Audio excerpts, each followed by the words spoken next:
Welcome to another episode of K&K Real Talk. Today I have Lara Parker here from BuzzFeed with me. I'm super excited to have you on the podcast. Thank you so much for being here. Well, thank you so much for asking me to be here. I love it. I appreciate it. So, what got you started with BuzzFeed and what made you want to write about endometriosis?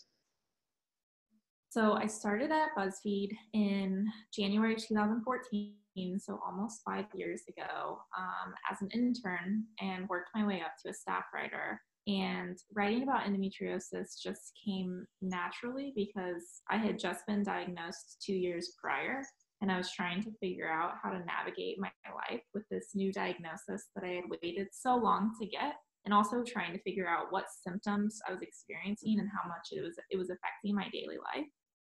So the first time I wrote about endometriosis on the site, actually, I used this headline that was like 15 things you'll understand if you have an unhappy uterus, which is kind of funny looking back because it's really not even what endometriosis is, obviously. But at the time, I didn't know if people knew what endometriosis was because I had never really heard of it until I was diagnosed with it. So I made this headline about having an unhappy uterus, and then in the body of the post, I talked about endometriosis. And I was really shocked by how much, how many comments and the feedback that I got of people being like, I have this too, it really sucks. And that was the first time that I realized that this was not as uncommon as I had been led to believe, and that it affected a lot more people than I originally thought. And from there, it was really just a comfort to me to be able to write about my own struggles and then see other people relate to them. So I began to write about it more and more, and now it's just become kind of second nature because it's something that obviously affects all of our lives so much. We think about it so much, so it would be really hard for me as someone who writes about my life to not write about endometriosis. So that's kind of how it came about and not stopped since then. And I love that you've been looking into alternatives. I saw a couple of your videos, like talking about crystals and things like acupuncture. And what Yeah. made you want to try alternatives other than like the traditional treatments that were given, like Lupron and surgery? Yes.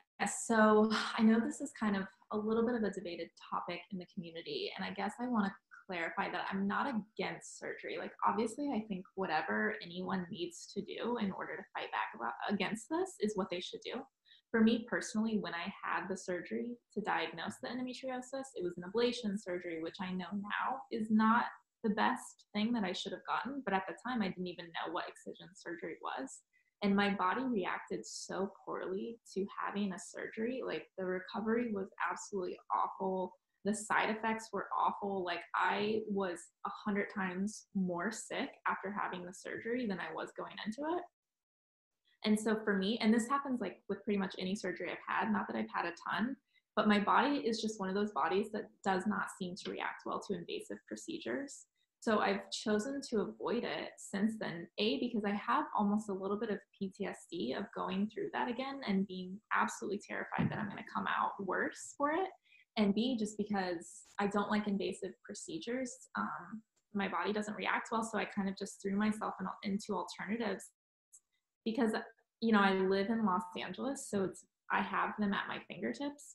I grew up in Indiana and I did not have them at my fingertips. So I never really felt like it was an option. So now that I live here and they're actually covered by insurance, I didn't see a reason not to try it before plunging into another surgery, which A, has so much time off work, B, is so expensive, C, sometimes isn't even covered by insurance, and D, like, I was terrified that I was going to feel worse again, to be honest. So that is all of those things combined kind of is what made me decide to throw myself into alternative treatments.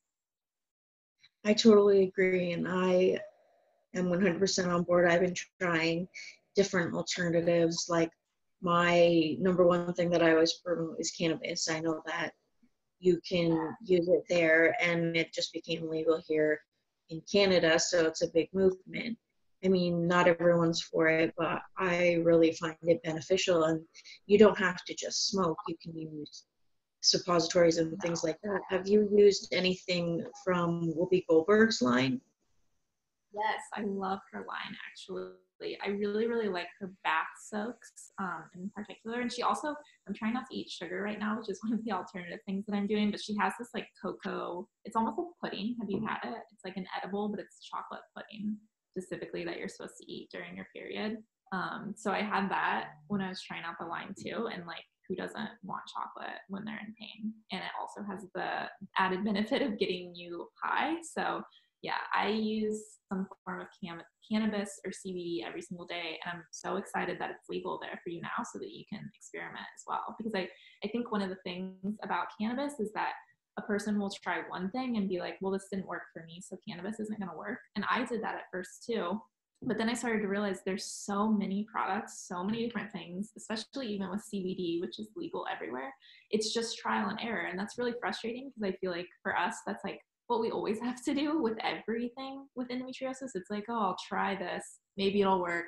It probably won't. And then we go on to the next thing. But I promise and I hope anyway that it's worth it for everyone if you can get the relief that I've experienced, and it sounds like maybe you've experienced as well. Yeah, I'm totally different. I've had my medical license, which has been legal here for a while, but now it's legal for recreational use. So maybe more people will experiment with it. And I find it super beneficial. I am actually functional when I smoke, and when I don't, I'm just like stiff, so stiff. Yes, I So, agree. Sorry, go go ahead. ahead. One of my biggest symptoms is nausea and just like not being able to eat. And so taking CBD and smoking and taking edibles has given me literally like part of my life back. Like I couldn't go out to eat with friends. I couldn't enjoy vacations because every time I ate, I was just so sick, or I would have no appetite at all and just be so nauseous. So I went to Italy for the first time last year and I took edibles with me, and I was able to eat everything there and enjoy it. And it was one of those moments where I just kind of like sat there while eating my pasta and I was like crying, thinking about how I wouldn't have been able to do that 2 years prior to that. So it's definitely changed my life, and it honestly gives me anxiety and makes me really scared to think about my life without it now because I rely on it so much for pain relief. I agree, but it's so much better than just pumping yourself full of chemicals. Yes, I less mean, side effects for sure. it's so many less side effects, like little to none, depending on the way you smoke. I mean, sometimes the way you smoke can give you anxiety, but it's all, like I said, like you said, sorry, it's all about trial and error, and I always say that too. Yeah, So totally. you have a book coming out, you were saying. I do. It'll be coming out in 2020, and it's just going to be, I mean, it's going to be called Vagina Problems. So I also have vaginismus and vulvodynia and like pelvic floor dysfunction, which I think is pretty common for a lot of women with endometriosis. But it's going to be talking a lot about endometriosis, but also just about painful sex and what happens when you can't have traditional sex and what that means for you, especially in this society where sex is such a big thing. Like you see it everywhere. It's such a talking point. You can't turn on the damn TV without seeing some sort of sexualized reference. So yeah, it's really exciting. I'm excited and I want to do it justice, and I want everyone to read it, and instead of feeling like, oh, I have no hope, like everything is dark, I just want them to feel like they have a friend with them going through it, because that's always been my goal anytime I write about it. I try to be honest about how dark it can be sometimes and how awful this disease is, but I also try and stay like optimistic because I do think that things are changing for the better, and I think that they will only continue to change the more that we talk about it and the more that we talk about our pain and tell people like this is what we're going through on a daily basis. So yeah, I'm really excited, and it's very validating that they wanted a book on this. That's just proof that this is becoming a thing that people believe now.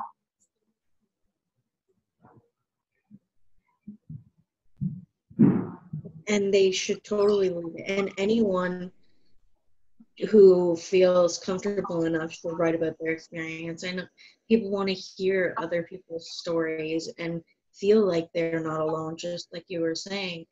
It can be a very lonely disease, feeling like if no one in your family or friend circle has or heard of it, then it is lonely, because they don't, like, you can explain things to them, but they don't fully understand like an endo Yeah, sister does.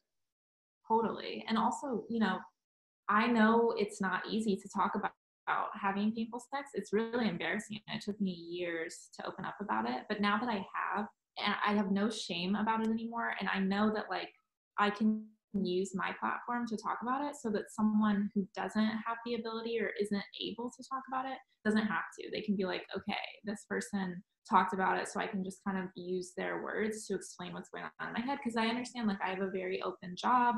I can talk about taking sick days. I can talk about sex openly. Not everyone has that luxury. So I really feel like a sort of responsibility to write and talk about it for the people who aren't able to yet, because that was me when I first started out. And I think if I would have had someone being like, I can't have sex traditional ways, but it's fine, I can still date or whatever, it would have changed my life when I was 16 or 17. So that's my goal. I hope that I achieve it. Only time will tell. I think it will be great. Thank you. I And appreciate I that. look forward to reading it.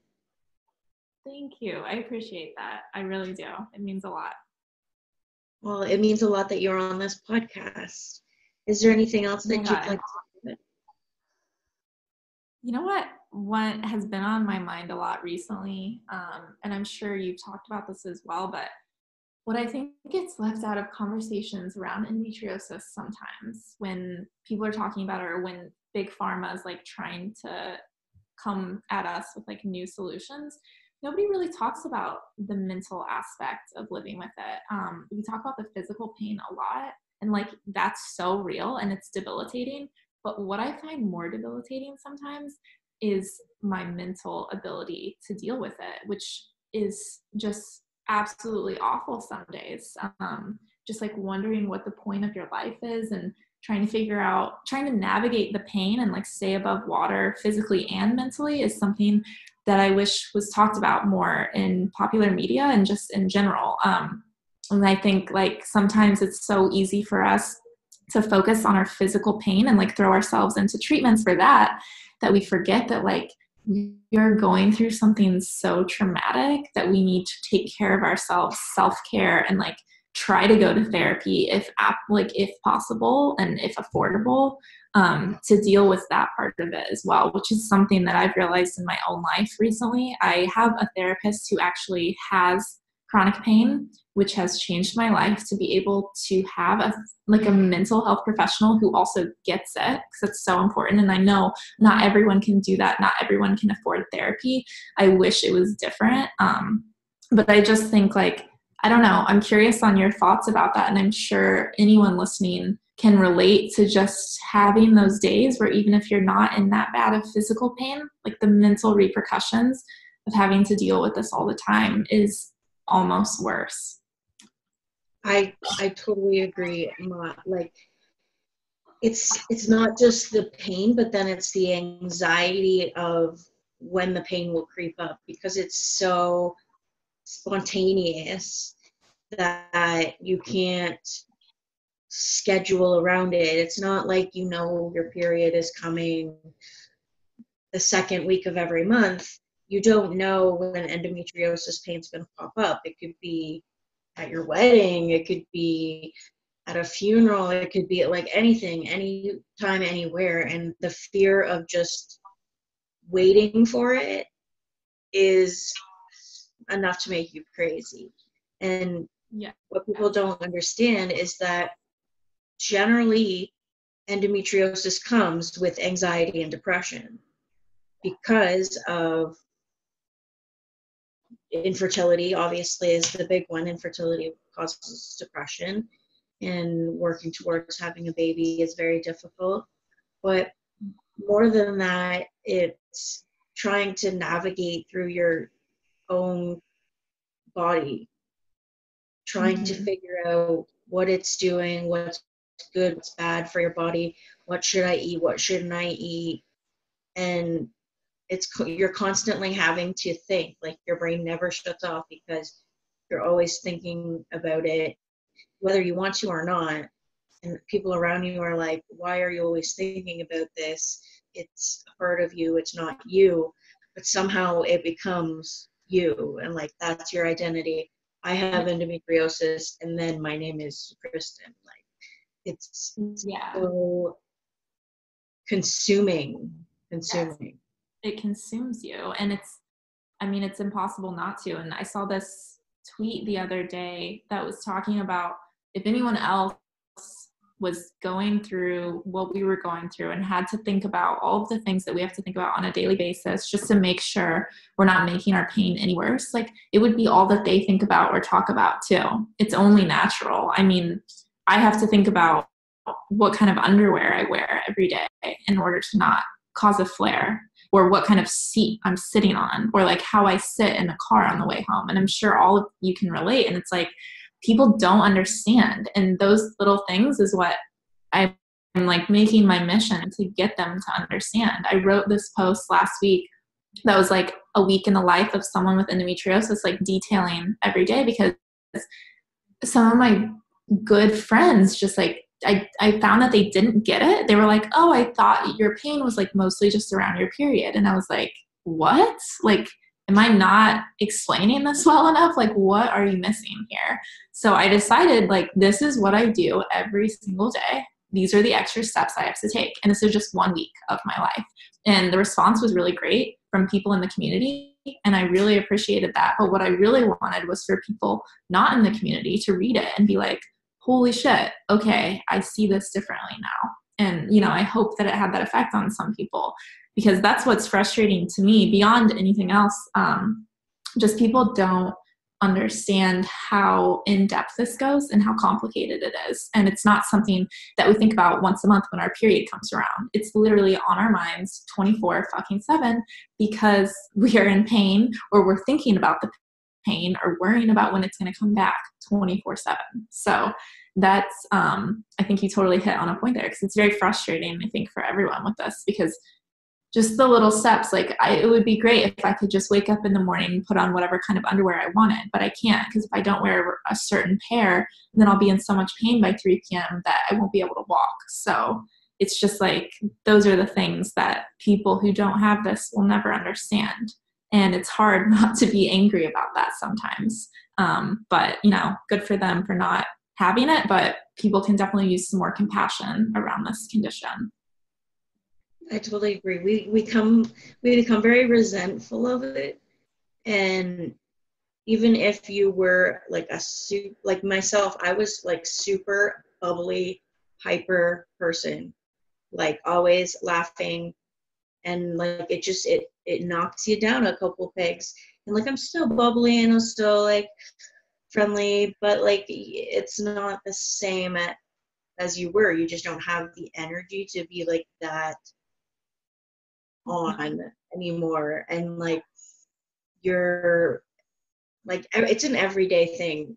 No one believes that we have pain every day, like every single day. People do not believe it. And maybe it's not all day, every day, but there are spikes. It's like, it's a constant roller coaster of emotions, of pain, and just trying to hang on.